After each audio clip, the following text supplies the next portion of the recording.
Bien, chicos, buen día con todos. Vamos poniéndole, como les digo, ánimo a esta finalización. Ya nos falta poco y realmente de aquí ya a tercero de bachillerato ya no nos faltará nada para graduarnos. Entonces vamos poniéndole ánimo, vamos ánimo con estas consideraciones de la historia. Vamos con el tema, el proyecto republicano criollo. ¿Cómo creen ustedes que fue la vida al inicio de la República? Algo hemos hablado, y hemos dicho la Constitución, hemos visto algunos elementos. ¿Cómo creen que fue al principio? ¿Cómo se consagró propiamente la República del Ecuador? ¿Qué podemos puntualizar o recordar de lo que ya habíamos visto? De lo que ya hemos dicho también en Ciudadanía, primera Constitución del Ecuador 1830, la conformación propia de la República del Ecuador. ¿Cuáles son los elementos que podemos rescatar de esta vida en la época republicana del Ecuador? ¿Qué creen ustedes? ¿Qué podemos rescatar? ¿Qué podemos recabar de esta temática? ¿Qué podemos decir así? Estos elementos son propios de la República, del inicio de la República del Ecuador. ¿Qué creen que permanece, que cambia, que se da, que no se da? Es lo que vamos a ir evaluando. ¿Qué me dicen ustedes? ¿Qué creemos en esta perspectiva? La igualdad de derechos. Bueno, es lo que nosotros creemos, ¿no es cierto? Por lo general, cuando se da una república, la idea de la república, de la misma palabra res pública, la cosa del pueblo, que se origina desde los romanos, es la perspectiva de tener derechos, una igualdad que se va generando. Bien, ¿qué más? ¿Qué más creemos de este inicio de la república? ¿Qué más podemos considerar como inicio de la república, el inicio republicano? Vamos pensando, vamos analizando, vamos dando nuestros puntos de vista.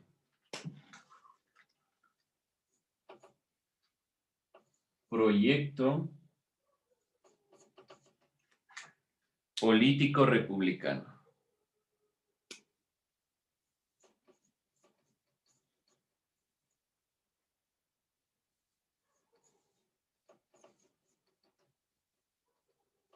Vamos a ver qué me dicen, qué más podemos nosotros puntualizar como elemento importante que se deba, sobre todo, rescatar.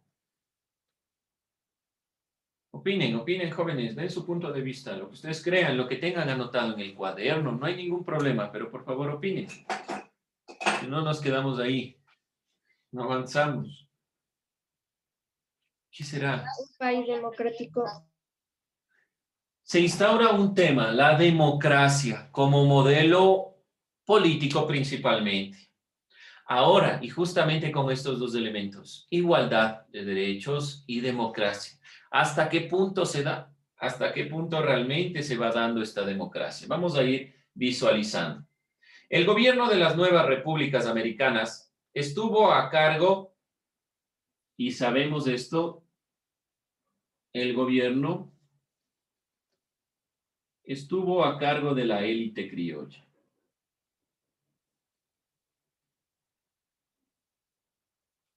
Esta élite que fue principalmente blanco, por decirlo de alguna forma, mestizo. ¿Sí? Dentro de esta consideración, entonces, se instaura propiamente las repúblicas. Conservó la mayoría de los privilegios que existieron durante la época colonial e impulsó un proyecto político que se lo conoce como Proyecto Republicano Criollo. Entonces, el proyecto, un proyecto político, proyecto republicano criollo. Las características de este proyecto son las siguientes que vamos a estar nosotros enunciando y que estaremos revisando dentro de esta consideración. Este es entonces el marco. Nosotros siempre pretendemos una república, es la posibilidad de que todo el pueblo opine, de que existan derechos, de que sea la democracia la que guíe el proceso. porque ese es el ámbito propio de la idea republicana, pero vemos que este proyecto se basó solo en la élite criolla. Vamos a ir visualizando estas consideraciones. Vemos nuestra Constitución y regresamos a lo último con lo que nos quedamos la clase anterior. La Constitución de 1830, en el caso propio del Ecuador, priorizó solo a aquellos que tenían un criterio conservador, aquellos que tenían propiedades a los cuales se les dio derechos. Esto ya lo enunciamos la clase anterior. Veíamos que las funciones del Estado estaban dentro de este mismo o de esta misma sintonía, de este mismo proyecto. ¿Qué elementos entonces son los que vamos a ir priorizando? Primera característica. El Estado y la Iglesia estuvieron en un largo y continuo proceso de construcción como dos entidades jerárquicas. ¿Qué estamos viendo aquí, por si acaso? Estamos revisando las características de este proyecto. Lo que ustedes ven aquí son características del proyecto republicano. Primero, el Estado y la Iglesia estuvieron en un largo y continuo proceso de construcción como dos entidades jerárquicas. He puesto obviamente la construcción de la Iglesia simbolizando esta perspectiva de que el Estado siempre estuvo muy ligado a la Iglesia y se ve plasmado dentro de los gobernantes, por ejemplo, en el caso del Ecuador, donde la Iglesia no se separa de los procesos del Estado, y más aún en la Constitución plasmada por el presidente Gabriel García Moreno, la Iglesia debía estar sustentada por el Estado, pagaba para que la Iglesia se sustente. Primer elemento, primera característica fundamental. Los nuevos congresos y senados estuvieron conformados tanto por civiles como por la Iglesia. Entonces había clérigos que estaban interactuando dentro de esta consideración. En el marco legal también y de bienestar social, la educación y el arte, la nación, se empezaron a construir nuevos países de acuerdo a sus contextos específicos. No se puede hablar de que todos los países de América tuvieron el mismo ritmo. Por ejemplo, mientras México experimentó un cambio drástico en su urbanidad, Ecuador no lo experimentó hasta el siglo XX. Ecuador seguía teniendo una conformación propia de la época colonial. Los procesos no son iguales en toda América Latina. Y recuerden ese mapa que nosotros visualizábamos. El mapa identificaba las diferentes independencias. Así como se dieron diferentes independencias a lo largo de América, también los avances en cuestiones de educación, bienestar social, arte y demás, dependían mucho de la realidad en la cual se plasmó. Ecuador particularmente siempre tuvo una relación fuerte iglesia-estado. Por lo tanto, dentro de los procesos del Congreso, de los senados, siempre estuvieron relacionados la iglesia con los civiles, como vemos en esa imagen. Detrás de los promotores del Estado está un clérigo. La Iglesia Católica se declaró como oficial y obligada al Estado a protegerla. Esto ya vimos, esto es parte de una constitución posterior, obviamente, pero lo traemos a colación aquí, sobre todo para que ustedes comprendan que no es que se dio la Constitución de 1830 y posteriormente vinieron nuevas constituciones que separaron esta idea. No es hasta la Constitución de 1906 y realmente hasta la Revolución Liberal, el Estado seguía teniendo esta relación y sobre todo se dio en el proceso propio del gobierno de Gabriel García Moreno, quien institucionalizó esta consideración. Este proceso, por lo tanto, en la Constitución de 1861 es mucho más palpable, mucho más visible esta idea. Estoy trayendo los elementos que son propios de esta Constitución para que ustedes puedan contraponer las ideas que ya hemos visto. De igual modo, vemos que las élites criollas vieron la necesidad de controlar dentro de lo que es propiamente el Estado, el aparato del Estado, e incluso a través de la fuerza militar, lo cual consumía gran parte del presupuesto de América Latina. Había que dominar, tener una hegemonía. Entonces, la mayor parte del presupuesto se iba a consideraciones militares para mantener este dominio. De igual modo, la tenencia de la tierra aún se concentraba en pocas manos, tomando en cuenta que la administración gubernamental y el cuerpo clerical estaban estratificados. La élite accedía a los puestos más altos. No todos podían acceder a todos los puestos ni podían ser clérigos, por ejemplo, de alto nivel. Solo una élite alcanzaba estos cargos. La religión y su hegemonía continuaron presentes en los nuevos gobiernos de América. El Estado en sí mismo no se encontraba separado de la Iglesia. Entonces se dieron estos elementos. Este proyecto republicano criollo reprodujo también la exclusión de ciertos grupos sociales, que fue la sintonía de la época colonial. Se fue dando esta consideración. Por ejemplo, la ciudadanía dependía de la condición étnica, de su condición económica, por lo tanto quedaban excluidos afrodescendientes, indígenas y también las mujeres. Esto vamos a ir puntualizando. Hemos visto algunas características. Primero, la relación iglesia-estado, la perspectiva dentro de la idea de que se iba a priorizar la iglesia, y ciertos países avanzaron más que otros en urbanidad, pero sobre todo el proyecto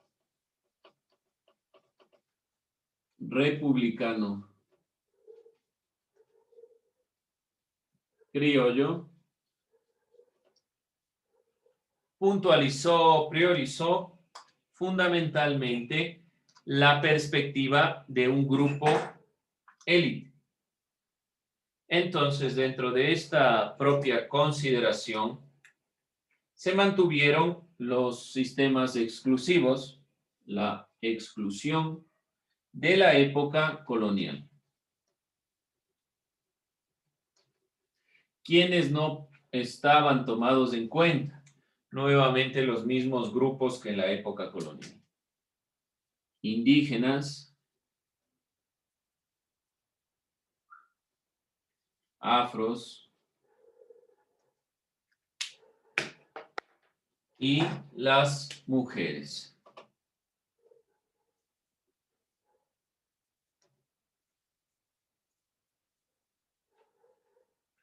Fueron desligados de todo proceso estos grupos y se necesitó sobre todo una serie de luchas sociales para cambiar esta perspectiva. El problema de la ciudadanía fue uno de los ejes que marcaron el desarrollo político del siglo XIX. En los primeros años de este siglo, incluso mucho después, el indígena, el afrodescendiente, no fueron considerados ciudadanos. No se les consideraba ciudadanos, no ciudadanos. Específicamente todo siglo XIX y también parte del siglo XX, hasta las luchas sociales fuertes dentro del principio del siglo XX. Su condición étnica y cultural fue uno de los argumentos que las élites encontraron para justificar la exclusión. Lo mismo que se hizo en la colonia. Es decir, que no se cambió mayor cosa. Siguió siendo la misma perspectiva. Y vemos esto plasmado, como decía anteriormente, en la Constitución de 1861. La Iglesia Católica se la considera como la institución fundamental y a cargo de la educación pública. Se intenta modernizar el Estado, pero sigue siendo en consideraciones propias de esta perspectiva. Bueno, vemos estos elementos que hemos estado revisando propiamente en ciudadanía, pero son los elementos que vamos aquí puntualizando los más importantes. Como decíamos, en el caso de los indígenas, muchas de sus costumbres, tradiciones y culturas fueron consideradas opuestas a las ideas de civilización. Este es uno de los problemas que se ha dado a nivel de toda la historia de la humanidad. La idea de civilización. Bajo ese criterio es el que se impulsó el modelo. Civilización. ¿Qué pasaba con los grupos propiamente indígenas? Su cultura se iba perdiendo. Además de que se iba perdiendo su cultura, su cosmovisión, la forma de entender el mundo, realmente se iba imponiendo otra. La idea de la independencia era independizarnos de todo el modelo europeo, sobre todo español, pero seguimos reproduciendo las mismas formas de violencia. Esta civilización y progreso fueron los justificativos en los que se basó el modelo de la élite criolla. Ante el pensamiento fueron considerados espiritualmente y físicamente inferiores. Las élites criollas vieron la necesidad de controlarlos dentro del aparato estatal e incluso a través de la fuerza militar. Y aquí va lo que decíamos anteriormente. Para tener diezmado a los pueblos indígenas, entonces se dio este elemento. Las élites criollas vieron la necesidad de controlar a los grupos indígenas dentro del aparato estatal, incluso a través de la fuerza. Y esto consumía mucho presupuesto. Muchos de los levantamientos indígenas del siglo XIX, todo este proceso que estuvimos nosotros analizando desde el siglo XVIII y en el siglo XIX, por ejemplo, Daquilema y el levantamiento indígena, fueron diezmados por el proyecto de la élite criolla. Toda América Latina y en el caso indígena del Ecuador también. Esto consumía presupuesto. Por lo tanto, ¿de dónde seguían obteniendo los recursos? Seguían obteniendo recursos de los propios indígenas. Esta idea de civilización y progreso contra la perspectiva de la identidad indígena. Se les veía cada vez más como un problema, más que como un aporte. Esta es la realidad en la que se van plasmando toda la idea de la república, de estas repúblicas del siglo XIX, del inicio de las propias repúblicas.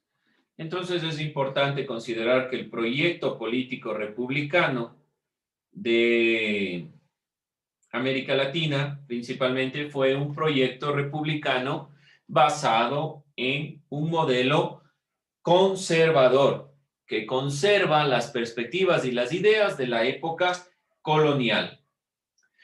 Aunque el liberalismo político, social y económico predominante durante el siglo XIX proponía algunas formas diferentes de tratar a los indígenas y afrodescendientes, no los colocaban en el mismo nivel que los mestizos. Y aunque menos que la clase gobernante, el reconocimiento de varios derechos por parte de estos grupos muchas veces fueron invisibilizados.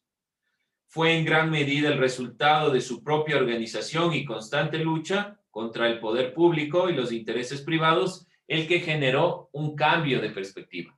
Por eso yo les decía cuando hablábamos de la Constitución de 1998, reconocer, y la del 78 también, reconocer los derechos de los pueblos no era solo reconocer algo que siempre estuvo ahí, era reconocer principalmente que todo el Estado ecuatoriano visibiliza a este grupo dentro de su contexto, con su propia identidad, con su propia forma de pensar, con su propio vestimenta, con su propia ideología, cosa que ha sido mermada dentro de este siglo, dentro de estos años. La lucha ha sido una lucha no solo de los pueblos indígenas, sino más aún una lucha de género. Vemos que las principales representantes de los indígenas que más reconocemos, además del representante que veíamos nosotros en clases anteriores, son Dolores Cacuango, Tránsito Maguaña, mujeres que han luchado no solo por los derechos de los indígenas, sino principalmente por los derechos de las mujeres, por una equidad de género. Hay varios elementos entonces que se invisibilizan en esta realidad. Intentar localizar estados, repúblicas, ciudades o pueblos latinoamericanos donde existiesen relaciones sociales igualitarias después de la independencia no es posible para las primeras décadas, debido a que la misma sociedad estaba estratificada y al igual que las relaciones económicas e incluso las expresiones religiosas estaban en este caso estratificadas. Entonces, en este inicio de las repúblicas había una clara estratificación social.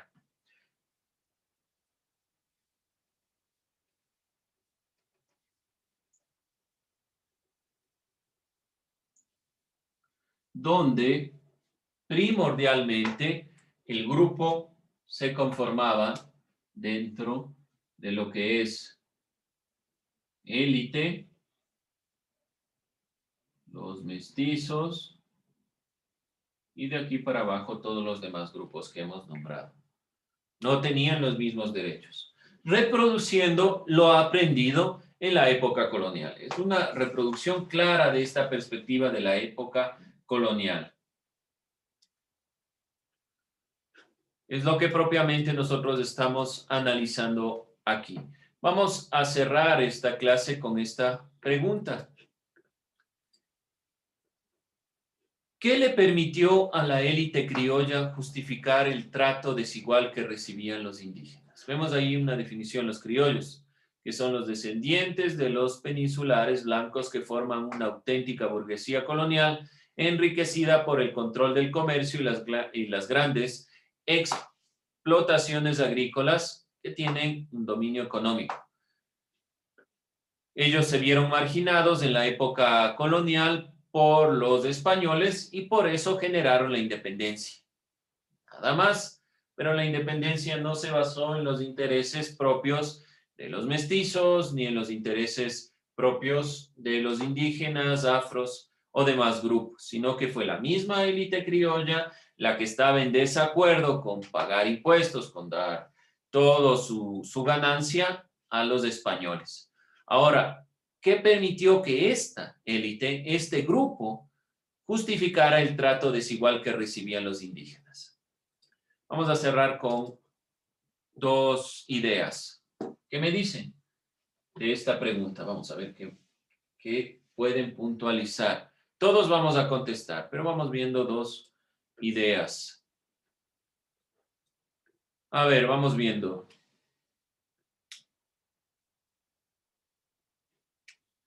Joshua, ¿qué me dice? ¿Qué le permitió a la élite criolla justificar el trato desigual que recibían los indígenas?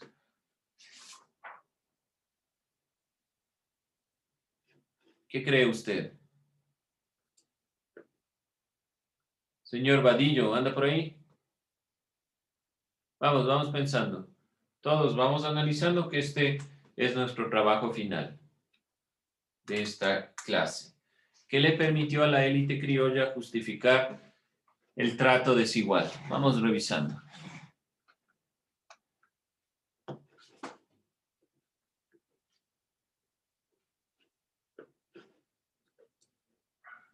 Señor Villena, vamos entonces, a ver qué me dice Sebastián. ¿Qué cree usted? ¿Qué le permitió justificar el trato desigual?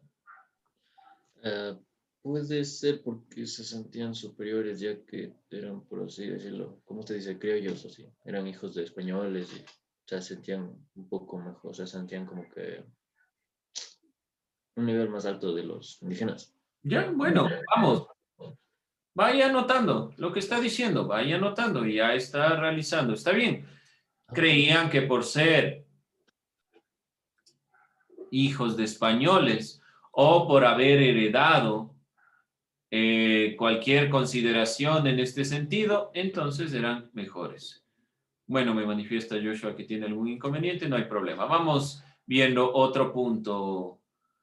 David, ¿qué considera usted? ¿Qué le permitió a la élite criolla? La élite criolla en sí, al considerarse élite, proclamarse ellos mismos, ya que son descendientes de españoles, pensaban que por su grado de autoridad podían hacer lo que ellos quisieran. Y es una de las principales perspectivas raciales, socioeconómicas que existían en los tiempos coloniales y que fue uno de los factores importantes para realizar las independencias. Ya, muy bien, muy bien. Dentro de esta consideración es su propia forma de entenderse. Y cerramos, vamos, Maite, ¿qué opina? ¿Qué le permitió a la élite criolla justificar su trato desigual? Misma pregunta. ¿Qué cree usted? Con esto cerramos esta clase. Si tienen inconvenientes con el internet, me avisan y me escriben por el chat. Vamos a ver, Maite, ¿dónde anda? Aquí dicen si estoy, no estoy. Aquí dicen, Eso, vamos. ¿Qué piensa usted? ¿Por qué será? ¿En qué se basa? no sé, no sé, Lo que usted crea, dígalo, no hay problema, lo que usted crea, lo que usted considere. Debe haber algo. No es sin más. Hay algo ahí. o sea, solo por, no sé, su color de piel o sus creencias. Ya, sí, vamos, por este mismo hecho del color de piel y algo que usted puntualiza muy importante, por sus creencias. Recuerde que la religión hegemónica es la católica y supuestamente quienes mejor entendían eran ellos. Les faltaba civilizarse a los indígenas desde el punto de vista de los criollos. Por lo tanto, como les falta civilizarse, ellos supuestamente están encaminados a guiar la sociedad de una mejor manera. Sí, es perfecto. No se olviden, opinen, den su punto de vista, no importa cuál sea, nos les permite a sus compañeros también ir complementando ideas. Han dicho algunos elementos. No se olviden el que plantea la compañera, sobre todo su ideología, el pensamiento muy ligado a la creencia religiosa, sus creencias. Está muy ligado también a que los criollos justifiquen el trato desigual, a que planteen que principalmente son ellos los que deben guiar y urbanizar y modernizar la sociedad. Recuerden que el gobierno de Gabriel García Moreno, quiso modernizar. ¿Y en base a qué? Modernizar en base a tener toda una educación basada en la religión católica. Por lo tanto, en eso se basaron. Bien, jóvenes, no se olviden, han dado sus compañeros algunas ideas. Si usted copió las ideas que dio su compañero, perfecto. Pero por favor, esté atento. Nada más les pido en esta clase. Con eso cerramos, tomo lista y nos vamos.